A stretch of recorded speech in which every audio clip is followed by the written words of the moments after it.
911, what is the location of your emergency?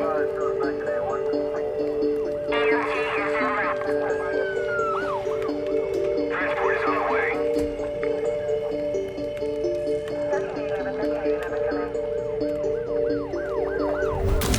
No drug is safe right now.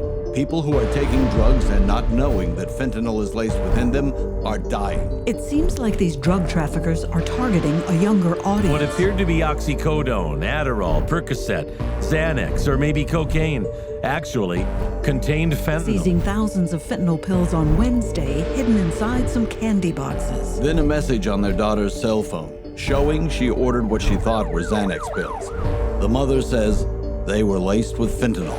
It's cheap, and drug dealers are putting it in everything. Many people are ODing on fentanyl without even knowing they're taking fentanyl.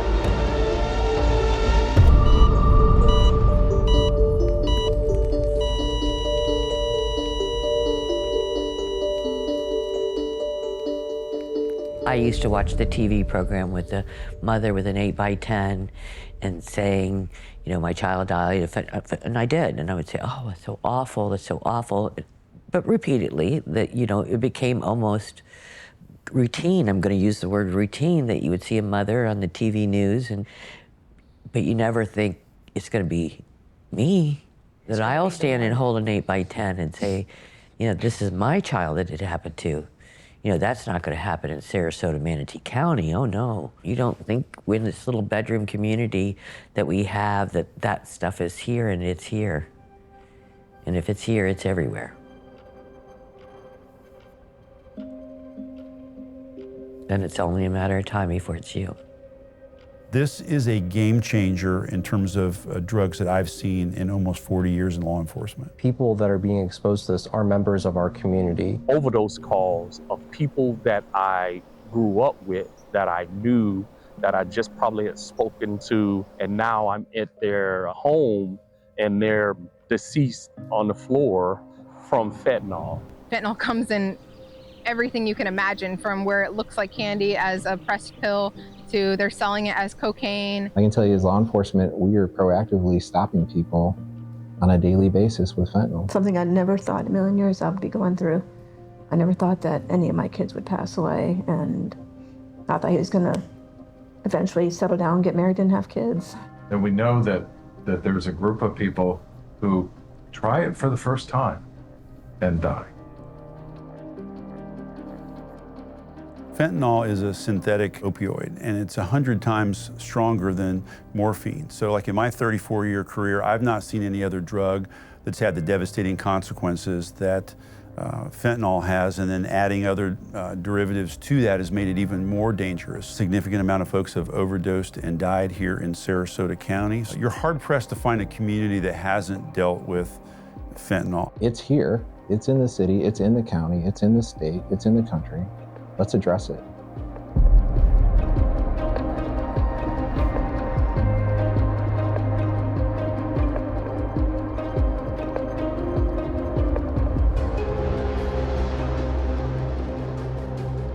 Fentanyl specifically works a little bit more quickly than some of our other pain-relieving medications, so it's a very common medication to receive in the emergency department in procedural areas, because it has a very fast onset of action.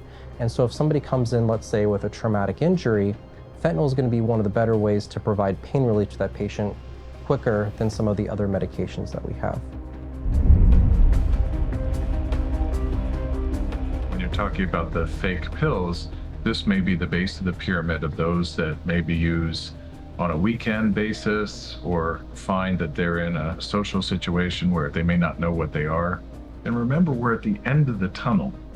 So what we can say for sure is that many people every single day in our community use fentanyl. For the most part, their intention was not to use fentanyl, so it's an accidental overdose. You have the potential of someone in school who may be taking a pill from someone they know, but what they don't realize is if they're laced with fentanyl, potentially lead to your death.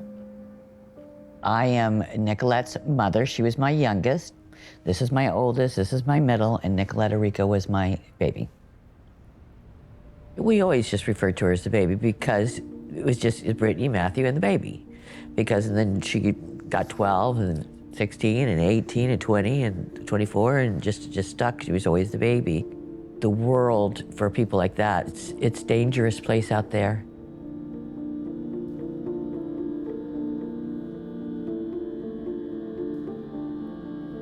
It's an important story to tell, that it could be anybody, how your world can just be turned upside down in like the blink of an eye.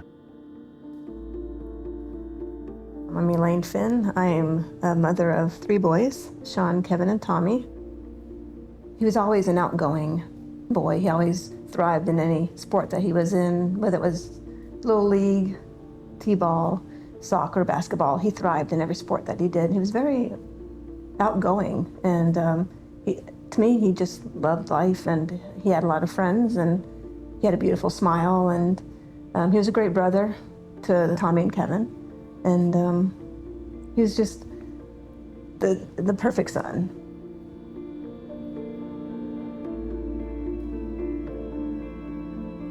It was at age 22 when I noticed that there was a problem. Something was not right. And I would ask him, "Are you okay?" He'd always tell me, "Mom, I'm fine. I'm fine. Don't worry about me. I'm fine." I'm like, no, I can tell something's wrong. I think it started with the Xanax, just trying maybe a couple Xanax and not realizing that he has a problem and continuing to almost eat them like candies.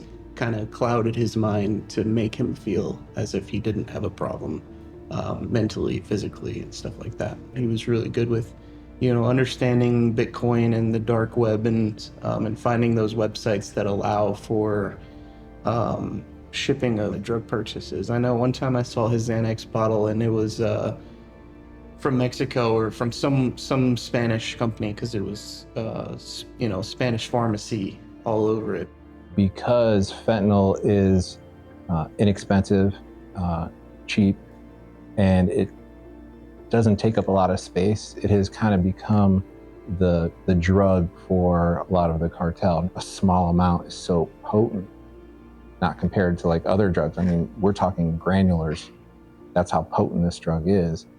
It's just, for their bottom line, it makes more sense. Countries like China send a lot of the precursors to fentanyl to Mexico. The cartels get involved. And then once it crosses the border, we have these interstate corridors that the drug is certainly distributed and travels on. And Florida's the 3rd most populated state in the country, right? So there's a demand for that here, unfortunately. And a lot of that makes its way into Atlanta and then south, primarily into Bradenton and then into Sarasota County from what we can tell. This is a deadly drug. In many cases, it does kill people. And sometimes it's killed people who have taken it for the first and only time. When is enough is enough? Hundreds of thousands of people are dying every year from fentanyl. It needs to stop. The misconception is that, they're a drug abuser or they have used drugs a long time, and it doesn't have to be that. It could be their first time or their first and last time, unfortunately, because the fentanyl that took Nicolette's life, it was given to her from a friend. She was mourning the death of my mother just not even a week before, and that would help her with mourning. And in that fentanyl pill was 7 nanograms per liter of fentanyl, and 2 is deadly to a man. So more than 3 times the lethal amount of fentanyl was found in her body. She thought it was a Xanax, and it wasn't. It was just pure fentanyl. They make Xanax or Adderall identical, right, in these fake pills, and then they lace them with the fentanyl. And the reasons they do this is so that people can carry them on their person, and if they were ever stopped by law enforcement, they would say, "Hey, let me see your prescription bottle, here it is." They look at it. There's certain numbers that are on Xanax bars, we call them, on Adderall, so that we can look them up. If you took an Adderall, a fake one next to a real one, you would never know the difference. They're actually dealing that Adderall. They're actually selling that Adderall, which isn't really Adderall, it's fentanyl. A lot of times this comes across our border looking like children's candy. In a worst case scenario, in some cases it's actually stamped similar to a legally prescribed narcotic. So this is the one drug I would say, if you don't know what you're ingesting in your body and it looks like a piece of candy or it looks like a pill, and you didn't get it directly from your practitioner or from your pharmacist, you should not take that.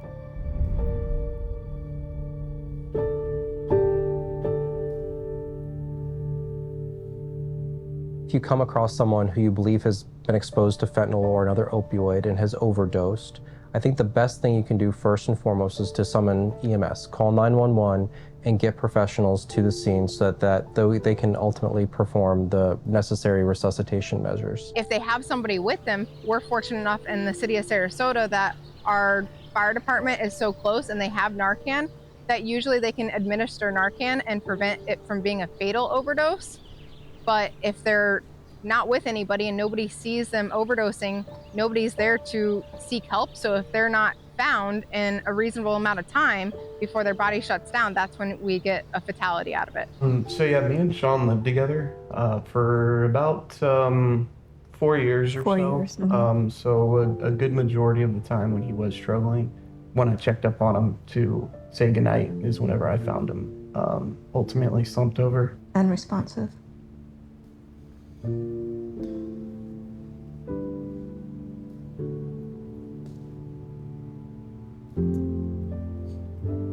It was Kevin did CPR on him while his girlfriend Taylor was on the phone with the paramedics to instruct him on how to help him.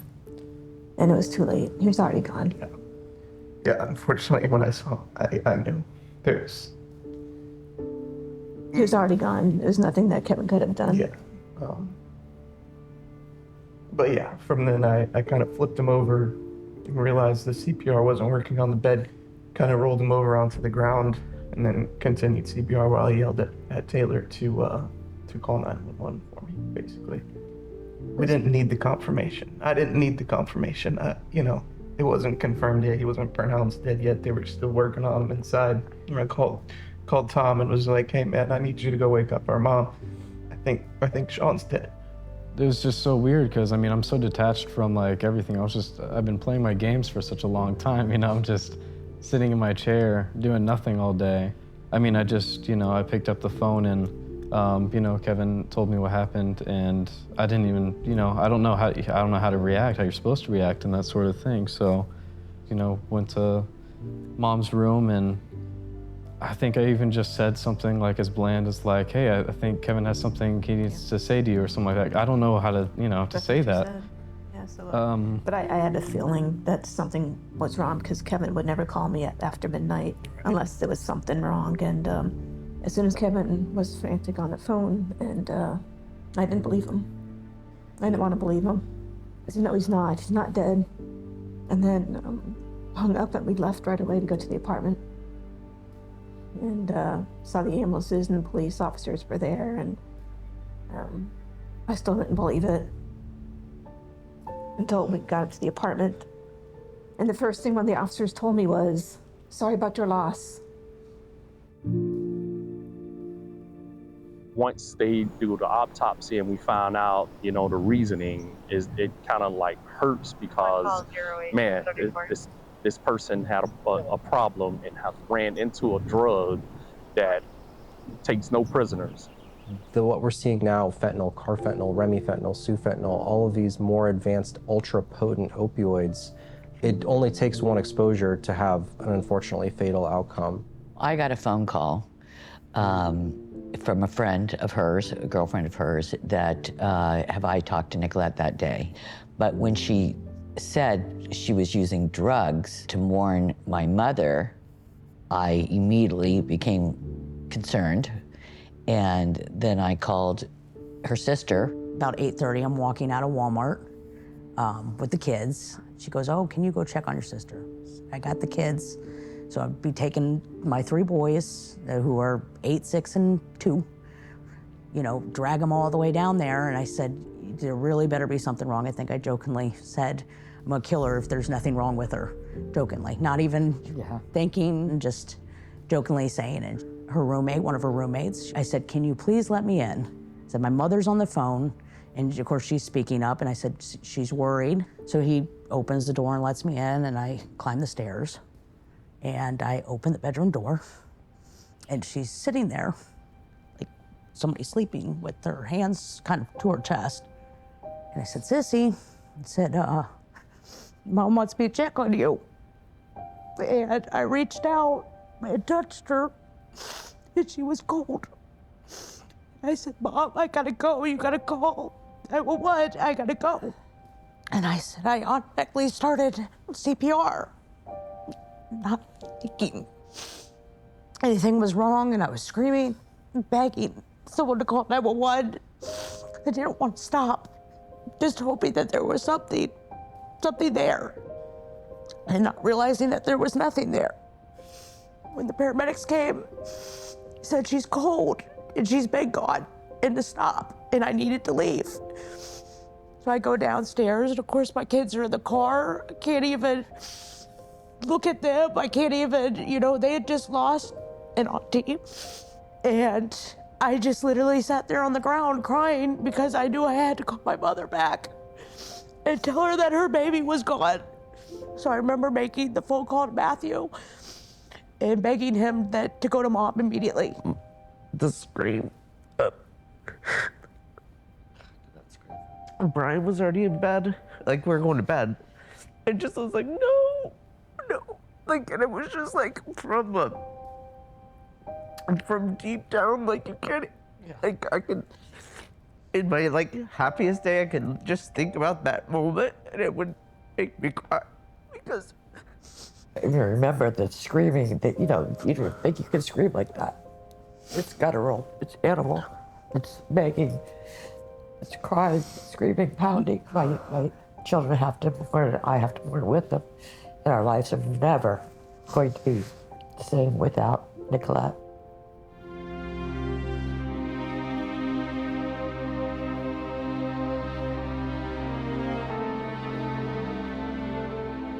We have a homicide detective currently working on her case.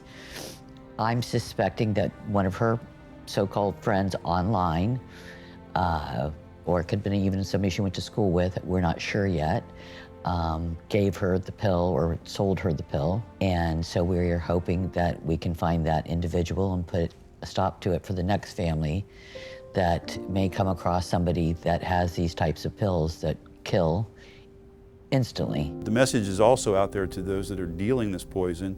We're looking for you, we're coming for you, and we will enforce the law. We have a very good working relationship with our state attorney in these homicide or attempted homicide cases. We've got some good criminal sanctions and put those folks away. And of course, every dealer that you put away that's dealing that poison helps with the problem as well. When you step back and take an overall look at the overdoses and the deaths, it really goes across the spectrum from teenagers all the way to folks in their 50s, 60s, and even 70s in some cases, and even below the age of 20. There are teens and infants and toddlers. We recently had a death of a 3-year-old here who came into contact with fentanyl that was left by a family member. So it really knows no bounds in terms of age. It's just one time, and I wish I could scream that, as loudly as I can. What I would say to the public is, let's get ahead of it, all right? We have Narcan available to us now over the counter. It's available in CVS, Walgreens, Publix. You can carry it in your purse, your gym bag. And really, it's almost for like self-protection. I was even like looking up like how much is Narcan in case I want going into university or something like that to keep it on me so I can hopefully, help someone from not experiencing that. Just as simple as you pull it out, you put it on somebody's thigh or onto their arm somewhere, you can inject that in there, kind of like an EpiPen, if you will, and that many times will reverse the effects that you see from fentanyl. But we've deployed hundreds of these capsules of Narcan and saved dozens and dozens of lives. And yes, we have gone back and administered it to several folks in several houses multiple times. But it has saved a lot of lives. You know, and at first blush, people say, well, folks are dealing with this stuff and they're poisoning their own body. But you have to remember, you can use this on that 3-year-old that I mentioned before, or on a family member, or somebody that inadvertently came in contact with it, or ingested something that they didn't know what it was. And all human life has value, right? So we should be trying to save those folks and then, you know, teach them about the dangers of it. When they come out of the addiction recovery pod, most of those folks graduate and have a very good understanding and are successful. But a lot of times you have to go back and you have to use that Narcan over and over. They're humans. They're our brothers, sisters, cousins, friends, children of friends that we know, and so they are humans that deserve appropriate treatment for the disease state that they have. If you don't carry naloxone, calling 911 is, you know, certainly the best thing that you can do.